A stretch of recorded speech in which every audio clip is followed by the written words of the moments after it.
예배 오신 여러분 환영합니다. 지금 이제 10월 1일인데 저희가 이 인트로덕션을 미리 녹화를 하고 있습니다. 저희 부부와 그리고 우리 담임 목사님 부부 또 여러 지교회 목사님들 부부가 지금 동남아시아 여러 나라를 방문하고 있습니다. 이 방송이 나가는 시간 저희는 아마 중국에 있을 것 같은데 중국에 있으면서 이 인트로덕션을 이렇게 비디오를 찍는 게 어떻게 가능할까 잘 몰라서 저희가 이제 미리 이렇게 찍어두고 가려고 그럽니다. 여러분들 계속 기도해 주시고 혹시 저희가 중국에서 그런 걸 찍어서 방송으로 송출할 수 있으면은 다음 주 인트로에 저희들이 이제 포함해서 하도록 하겠습니다. 그래서 오늘도 이제 제가 혼자 나와서 합니다. 여러분들에게 기도 부탁하는 건 이제 중국 선교. 지금 중국에서는 우리 한국 선교사님 또 그 외에도 해외 이 미주 지역이나 서구에서 오신 선교사님들이 거의 다 이제 추방을 당한 상태입니다.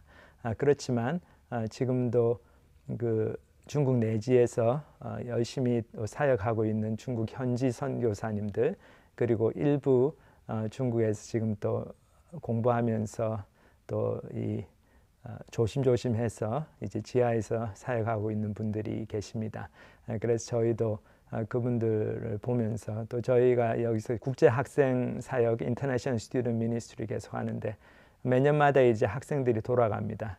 그래서 한 3, 40명의 학생들이 여기서 예수님을 믿는 학생도 있고 아니면 또 거의 믿을랑 말랑 그 많이 관심을 가졌는데 이제 돌아가야 되니까 할 수 없이 돌아가는 학생들이 있는데 그 학생들을 저희들이 중국에서 우리 들어가면서 우리 정말 좋은 사역자의 그런 마음으로 추수한 일꾼으로 들어가서 거기서 이제 계속해서 이 미주에서 돌아가는 리턴이라고 그러죠. 이 돌아가는 우리 중국 학생들을 잘 맞아서 그들을 계속 전도하고 또 크리스천들은 또 계속해서 제자로 삼고 그래서 이 학생들이 정말 장차 중국 선교뿐만 아니고 그 다음에 그 중앙아시아나 중동 지역 또 동남아시아 이 중국의 그 이웃한 나라들이 참 많이 있습니다. 근데 그 대부분 나라들이 그 소위 그 1040 창에 들어간 나라죠. 그래서 위도로 북위 10도에서 40도 사이에 있는 나라들입니다. 그래서 거의 복음이 들어가지 않은 나라들이 많고 미정도 그 종족들도 있고 그렇습니다. 그래서 그 사람들한테 복음을 전하게 되는 그런 추수하는 일꾼으로 우리 중국 학생들이 성장하게 되면 얼마나 감사할까. 그것을 비전으로 가지고 저희도 이제 미국에서 이 국제 학생 사역을 계속 하고 있습니다. 그래서 저희가 이번에 또 그런 꿈을 가지고 이제 중국 본토로 들어가서 잠깐 이렇게 여러 지역을 돌아보게 되었습니다. 그래서 여러분들께서 계속 기도해 주시고 중국 선교의 그 문이 또 닫히지 않도록 그리고 중국으로 돌아온 우리 학생들이 정말 그곳에 돌아가서도 신앙을 잃지 않고 오히려 더 정말 하나님 주시는 그 세계 선교의 그레이트 커미션의 그 비전을 계속 마음에 품고 그 열정을 가지고 힘들고 어렵고 핍박이 많지만 그곳에서 계속 주님의 사명을 감당하는 그런 제자로의 삶을 살 수 있도록 여러분들께서 많이 기도해 주시기 바랍니다. 오늘 또 저희들 찬양 한 곡 듣고 부르고 또 하나님 말씀 같이 듣는 시간 가지겠습니다.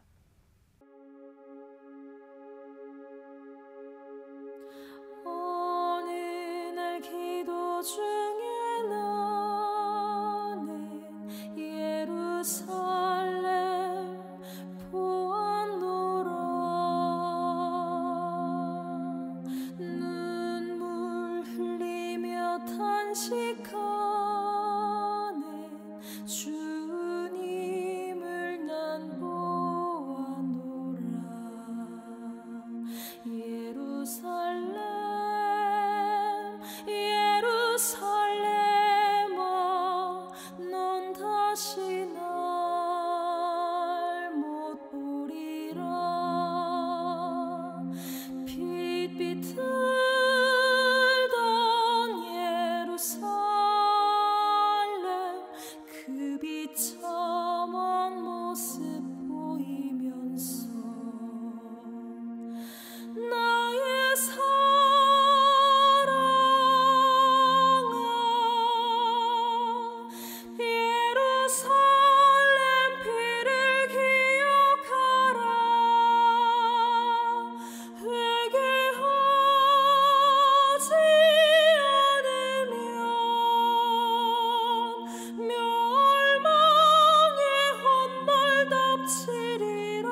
안녕하세요. 한오브 예배 오신 여러분 환영합니다.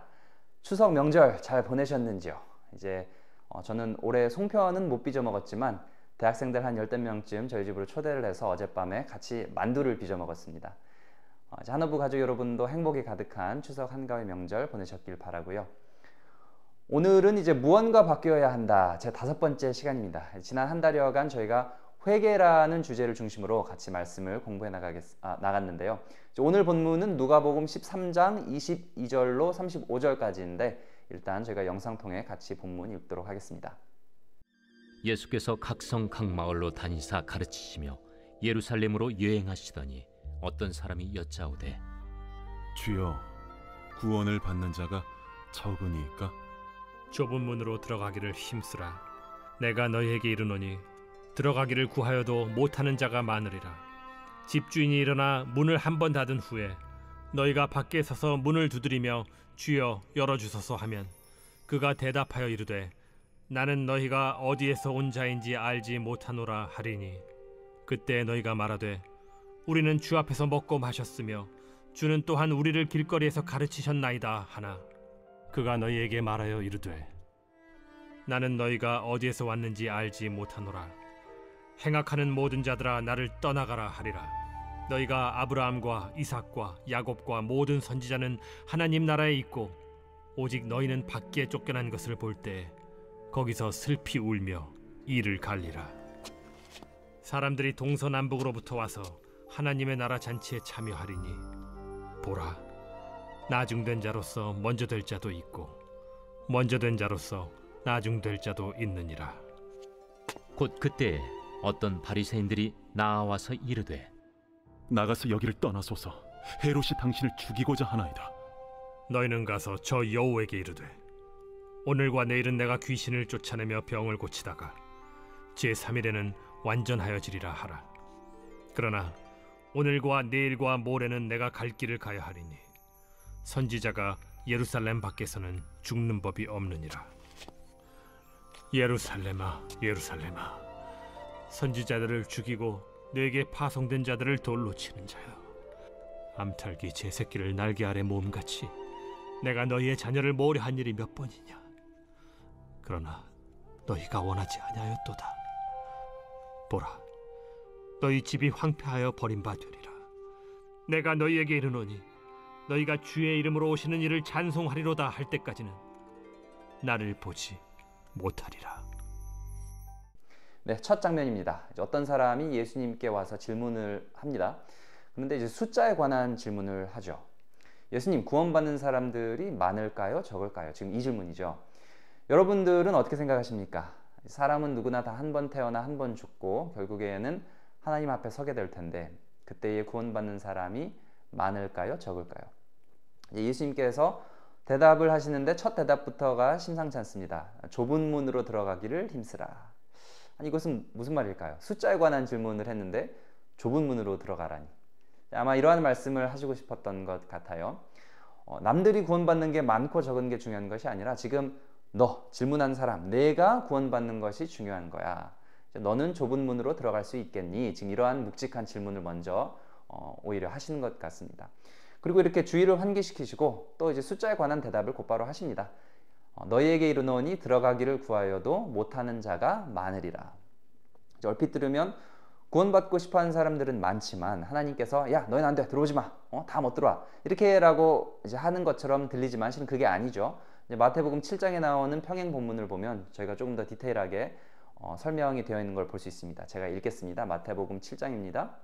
좁은 문으로 들어가라. 멸망으로 인도하는 문은 크고 그 길이 넓어 그리로 들어가는 자가 많고 생명으로 인도하는 문은 좁고 그 길이 협착하여 찾는 자가 적음이라.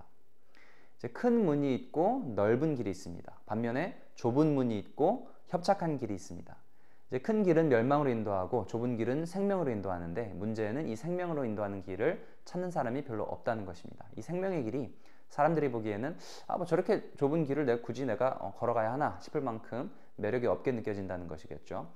이번 본문 묵상하면서 좁은 문으로 들어간다는 것은 도대체 무엇일까 이 생각을 많이 했습니다. 한참 묵상 중에 있는데 아내가 물어보더라고요. 아니 왜 그렇게 심각한 얼굴을 하고 있냐고. 그래서 이제 오늘 본문에 대한 설명을 하니까 그래요. 아도니람 저드슨 선교사님의 이야기가 가장 먼저 생각난대요. 저도 이제 아도니람 저드슨 선교사님 전기를 몇 년 전에 읽은 적이 있는데 기억이 가물가물해서 이번 기회에 다시 한번 이제 알아봤습니다. 근데 알아보면서 은혜를 굉장히 많이 받았어요. 그래서 오늘은 특별히 제가 아도니람 저드슨 선교사님에 대한 이야기를 좀 간략하게 나누고자 합니다. 이제 다른 선교사님들에 비해 한국 사람들에게는 조금 생소할 수도 있는 이름이에요. 아도니람 저드슨 선교사님. 그런데 이제 이분이 허드슨 테일러 그리고 윌리엄 캐리와 함께 근대 선교의 3대 아버지로 불리는 인물입니다. 미국에서 파송된 이제 최초의 해외 선교사님이기도 합니다.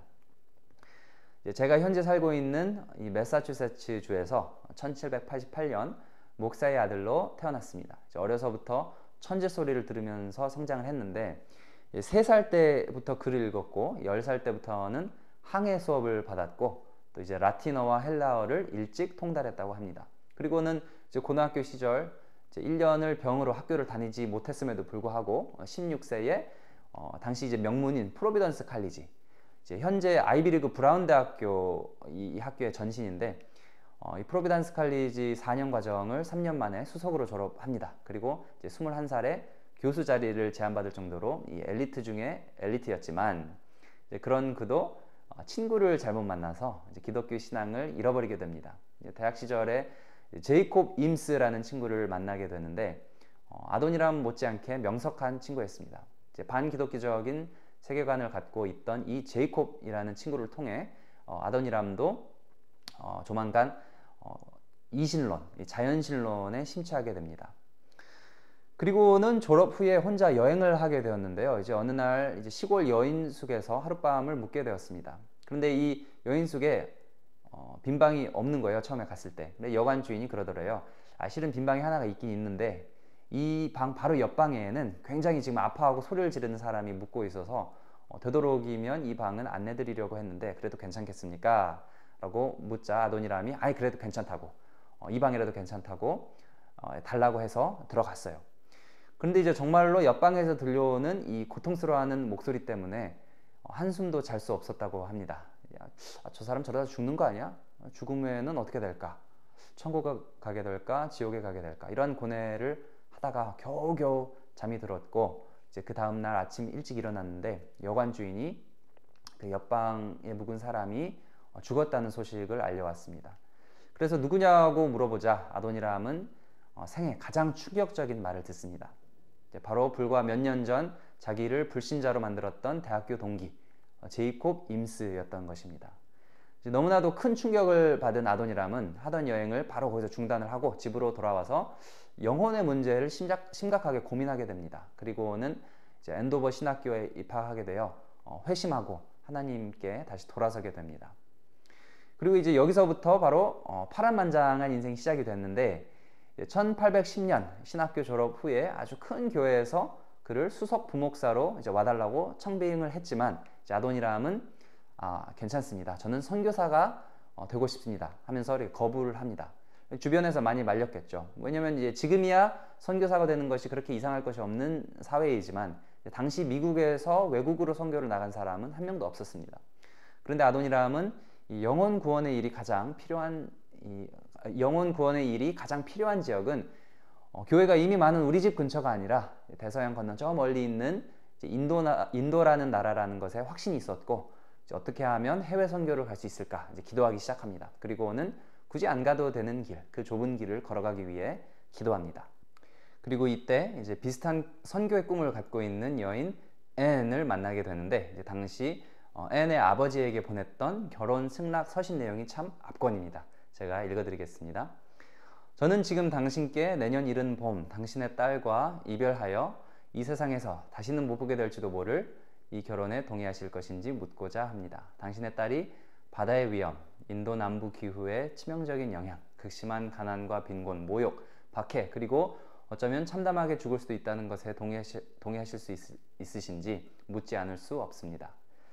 이런 말도 안 되는 노골적인 청원에 이제 그녀의 아버지는 놀랍게도 승낙을 합니다. 그리고는 1812년에 이제 결혼식을 올린 후 2주 뒤에 인도 캘커타를 향하는 배에 오르게 되는데요.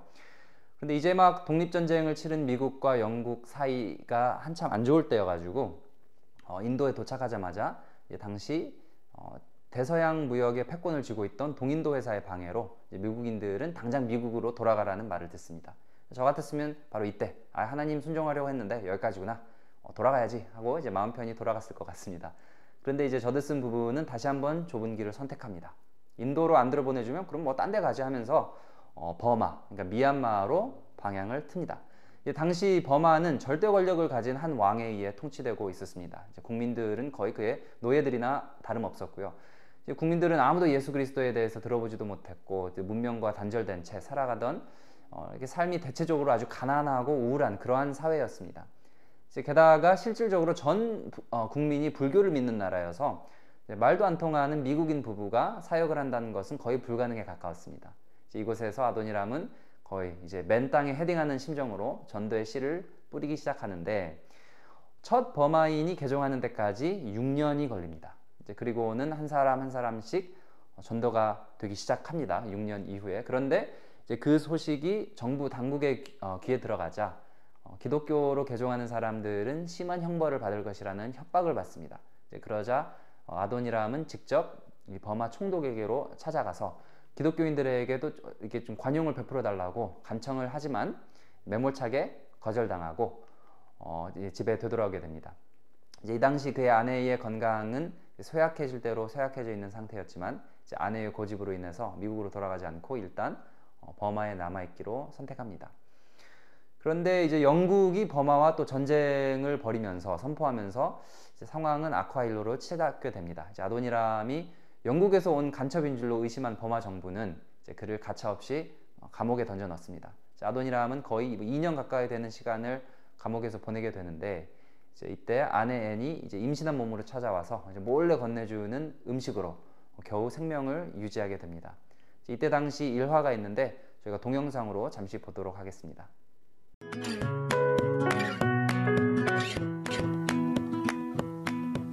They dragged Adoniram up the few steps and dropped him in the middle of a Burmese hut. He looked up and saw the long bamboo pole that went the length of the entire hut. He groaned.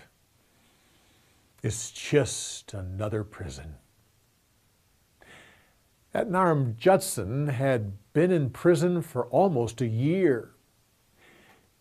It started when Great Britain declared war on Burma. The Burmese king condemned all foreigners as spies.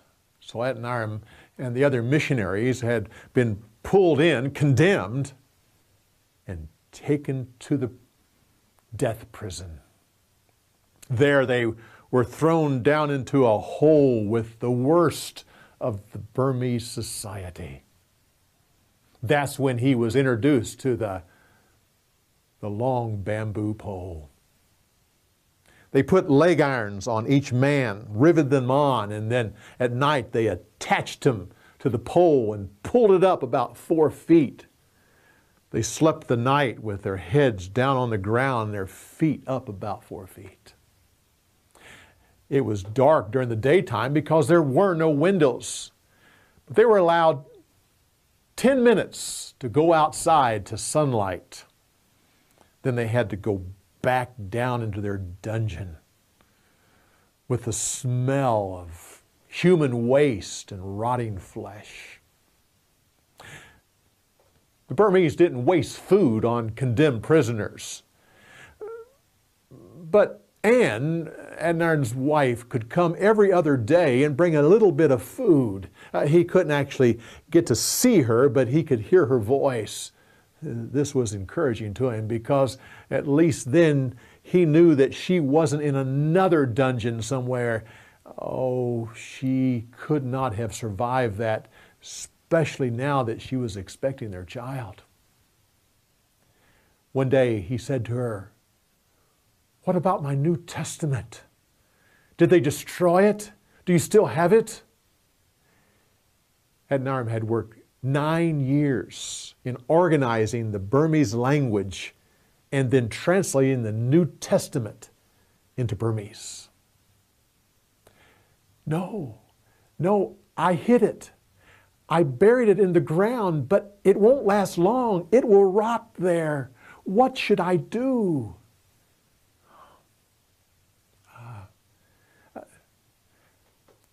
Find a pillow, an ugly, dirty pillow. Take the pages of the New Testament and sew them inside. Make sure that it's an ugly pillow so the guards won't steal them from me. And then bring it to me. Soon he had his prized pillow. He spent 11 months in that dungeon, going through all the horrors. After that time, they drew the missionaries out and took off their leg irons. Then they marched them out of the death prison. As he did, a guard reached over and grabbed the pillow away from him and threw it onto a trash heap to be burnt later. There was his life's work and his reason to live. They were to march 8 miles, but their feet were in such bad shape that they couldn't do it. After 4 miles, they all just collapsed and couldn't move any farther. They knew this meant execution. At that point, they didn't care. As they waited for the sword to fall, suddenly an ox cart was brought up, and their limp bodies were piled on the back of the cart. They were taken on the other 4 miles. In the bamboo hut, they once again put leg irons on them, and that night they attached it onto the pole and lifted it up. But Adoniram didn't even care. Eventually, he just lost consciousness. During the night, he had a dream. He dreamed his wife was leaning over him and she had their baby girl. And then they just disappeared. In the morning, he found out that he wasn't dreaming. There was his wife, and she had brought food for all of them. And then she introduced him to their baby girl, Maria. His wife came every day with more food. Matter of fact, one of the Burmese Christians was a chef, and he brought plenty of food for all of them. Others came with medical supplies and nursed them back to health. He eventually found out that Burma had lost the war to Britain. And the king didn't want these missionaries to die. No, they were the only ones that could translate the treaties between the 2 nations. In time, Adoniram and his wife Anne and little Maria were allowed to go home. Their missionary house was in total shambles. But that could be rebuilt. His life's work was gone. In a few days, they received a visit from one of the Burmese Christians. She, like the others, thought that the men brought out of the death prison were going to be executed. So she rushed in to see if she could find some little thing that would remind her of the great man who brought them the gospel. That's when she saw the ugly pillow. She quickly grabbed it and snuck it on out and took it home. She was about to wash it when she realized there was something on the inside. She opened it up, and to her amazement, she found the Burmese New Testament. Oh, she treasured it with her life. Adoniram and Anne stood there listening to this Burmese Christian tell this story. Finally, the lady said, "And here, I have brought it today to give back to you." Adoniram took that New Testament.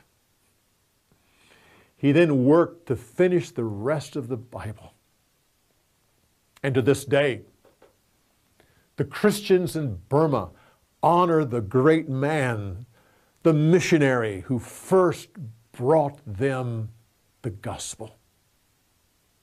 And to this day, they still use Adoniram Judson's translation of the Bible.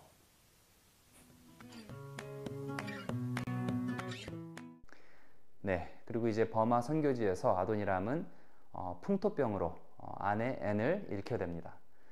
그리고는 첫째 아들, 둘째 아들, 셋째 딸마저 모두 병으로 인해 하늘나라에 먼저 보내게 되죠. 하지만 그는 끝까지 버마에 남아서 38년을 선교지에서 버티면서 이제 버마어로 성경을 번역해냅니다. 그가 처음에 버마에 도착했을 때 예수님을 믿었던 사람은 한 명도 없었지만 이제 지금은 그 전체 인구의 6%가 되는 이제 300만 명의 사람들이 기독교 복음을 믿고 있다고 고백하고 있습니다. 이처럼 아도니람 저드슨 선교사님의 생애를 잠시 살펴봤습니다.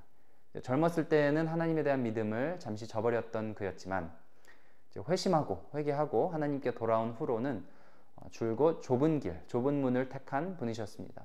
좋은 대학을 나오고 또 미국에서 정착해서 지극히 평범하고 순조로운 삶을 살 수 있었지만 영혼의 중요성을 깨닫고 난 후에는 그는 한 사람이라도 더 천국으로 인도하고자 자신의 삶 전체를 하나님께 드렸습니다.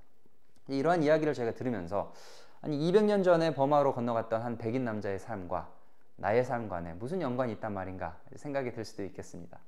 하지만 저는 이렇게 생각해 봤습니다. 200년 전에 한 사람의 삶을 이토록 뒤바꿔 놓았던 기독교 복음, 그래서 수백만 명의 사람들의 영혼을 구했던 바로 그 똑같은 복음이 현대를 살아가는 저희가, 또한 매주 이렇게 예배를 드리는 저희가 듣는 똑같은 복음입니다. 물론 그렇다고 해서 저희가 당장 자리를 박차고 나가서 어떤 선교지에 나가야 된다는 것은 아닙니다. 하지만 우리가 항상 듣는 그리스도의 복음이 우리의 삶을 전혀 변화시키지 않고 있다면 무언가 바뀌어야 됩니다. 무언가 바뀌지 않으면 예수님께서 오늘 본문의 다음 부분에서 설명하시는 일이 발생할 수도 있습니다. 제가 계속 읽겠습니다. 25절이었습니다.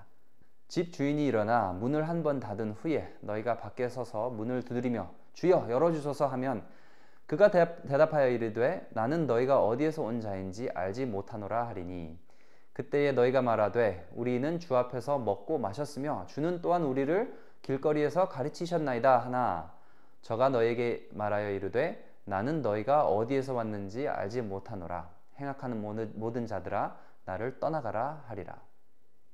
어떤 사람들이 집주인, 예수님을 뜻하죠. 집주인에게 와서 말합니다. 우리는 주 앞에서 먹고 마셨으며 주는 또한 우리를 길거리에서 가르치셨습니다. 우리를 못 알아보십니까? 당연히 예수님께서 자기들을 알아볼 거라고 생각한 것 같습니다. 왜 그럴까요? 아니 우리가 맨날 예수님과 어울리고 예수님 가르침 듣고 말씀 묵상하고 기도했는데 이런 나는 당연히 구원받았고 당연히 천국에 가겠지. 나는 당연히 구원받았겠지. 이러한 구원의 확신이 있었던 것 같습니다. 물론 구원의 확신이 무조건 안 좋은 것은 아니지만 중요한 것은 이 구원의 확신이 도대체 무엇에 기반하고 있는지가 중요한 것 같습니다. 이제 이틀 전에 제가 고린도전서 10장 말씀을 큐티 본문으로 묵상하고 있었는데 이제 오늘 누가복음의 본문과 맞닿아 있는 내용이 있어서 가져와 봤습니다. 제가 읽겠습니다. 형제들아 나는 너희가 알지 못하기를 원하지 아니하노니 우리 조상들이 다 구름 아래에 있고 바다 가운데로 지나며 모세에게 속하여 다 구름과 바다에서 세를 받고 모두가 같은 신령한 음식을 먹으며 모두가 같은 신령한 음료를 뒤따르는 신령한 반성으로부터 마셨으니 그 반석은 곧 그리스도시라. 그러나 그들의 다수를 하나님이 기뻐하지 아니하셨으므로 그들이 광야에서 멸망을 받았느니라. 이러한 일은 우리들의 본보기가 되어 우리로 하여금 그들이 악을 즐겨한 것 같이 즐겨하는 자가 되지 않게 하려 함이니. 사도 바울이 지금 초대 고린도 교인들에게 사랑의 경고를 하고 있습니다. 우리 조상들이 다 구름 아래에 있었고 다 바다 가운데로 지나갔다. 모세를 통해 구원받은 지금 이스라엘 백성이 얘기를 하고 있죠. 하나님께서 홍해의 기적을 통해 모든 이스라엘 백성을 탈출시키셨습니다. 그리고는 이제 모든 이스라엘 백성을 구름 기둥, 불 기둥으로 광야 가운데서 인도하셨습니다.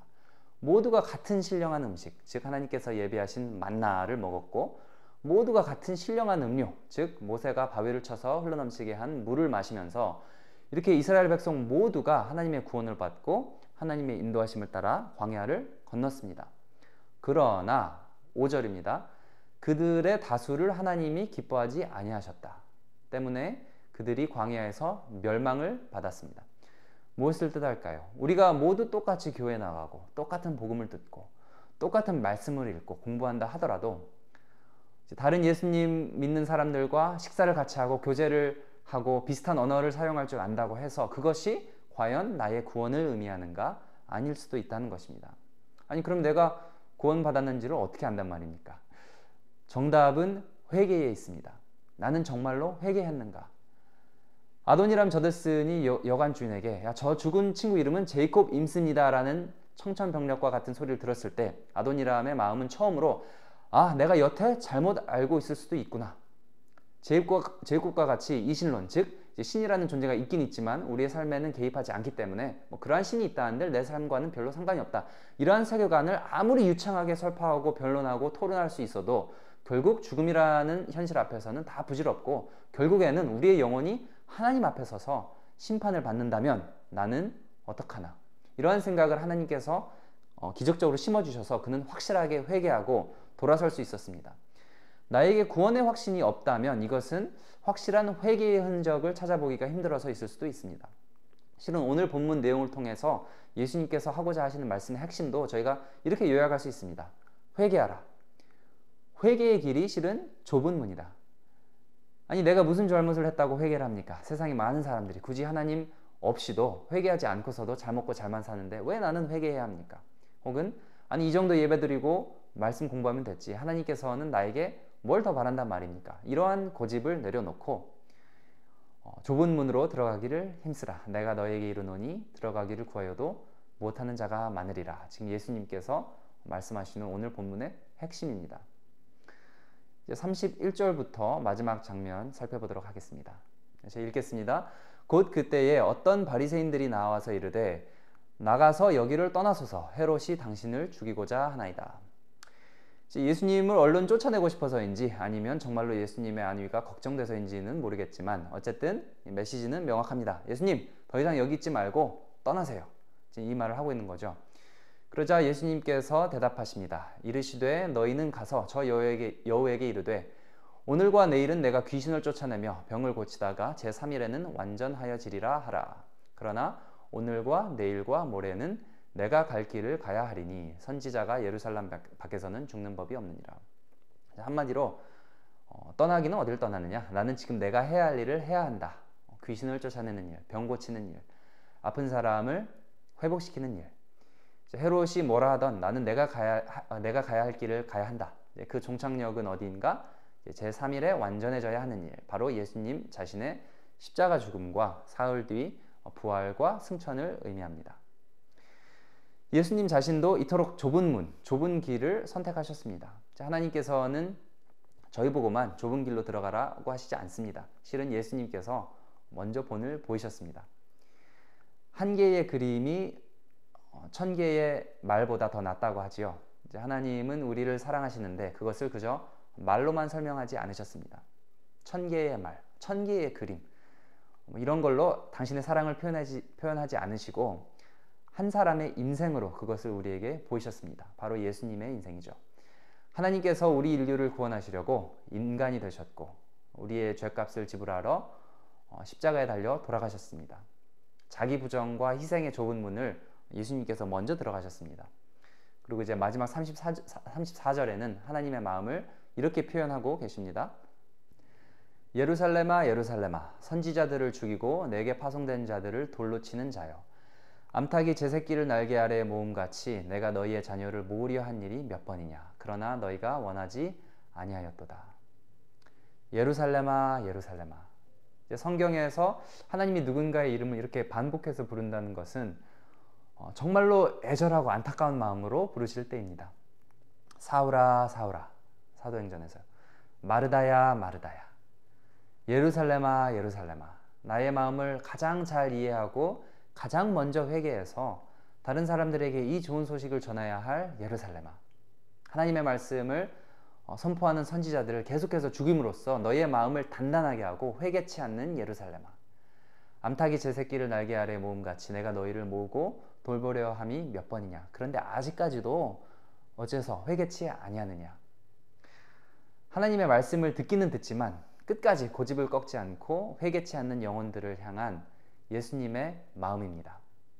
예루살렘아 예루살렘아. 여기에다가 실은 우리의 이름을 대입해봐도 좋을 것 같습니다. 이러한 하나님의 마음, 우리가 회개하고 예수님께로 돌아오길 바라는 하나님의 마음을 생각하면서 저희가 예루살렘 예루살렘아라는 찬양이 있는데 이 찬양을 듣고 또 그 곡조를 묵상하면서 묵상하는 시간을 갖고 제가 이제 기도로 마치도록 하겠습니다.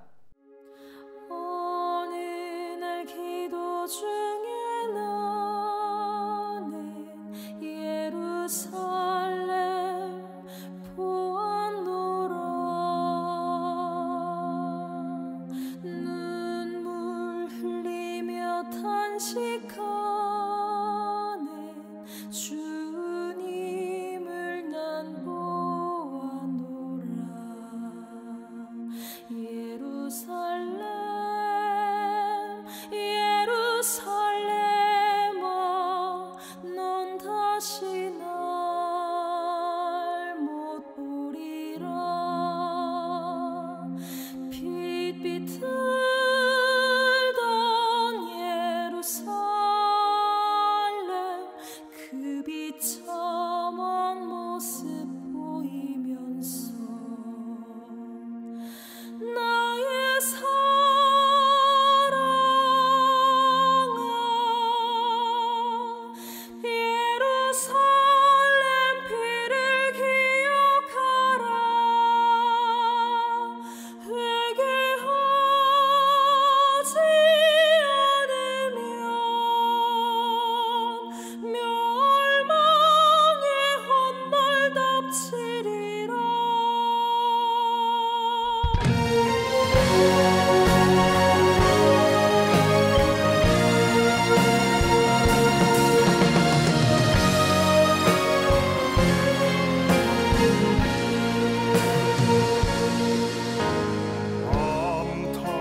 네, 그러면 기도함으로 마치도록 하겠습니다. 하나님, 오늘 누가복음 13장 말씀 주심에 감사합니다. 저희가 오늘 말씀 통해서 좁은 문으로 들어가라, 좁은 길을 걸어가라 하신 예수님의 말씀을 기억합니다. 좁은 문, 좁은 길, 회개의 길, 하나님께로 다시 되돌아가는 생명의 길, 제가 이 길이 무엇인지 고민하면서 이번 한 주간도 정말 하루하루 올바른 선택을 하며 살아가길 소망합니다. 하나님께서 저희를 그러한 길로 인도해 주시고요.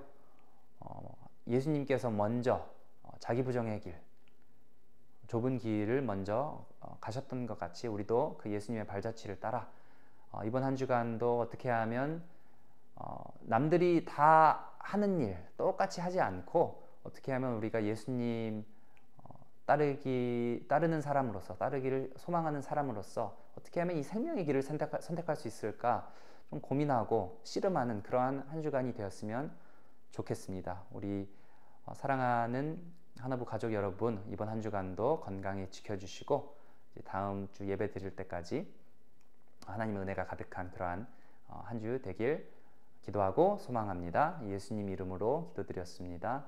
아멘.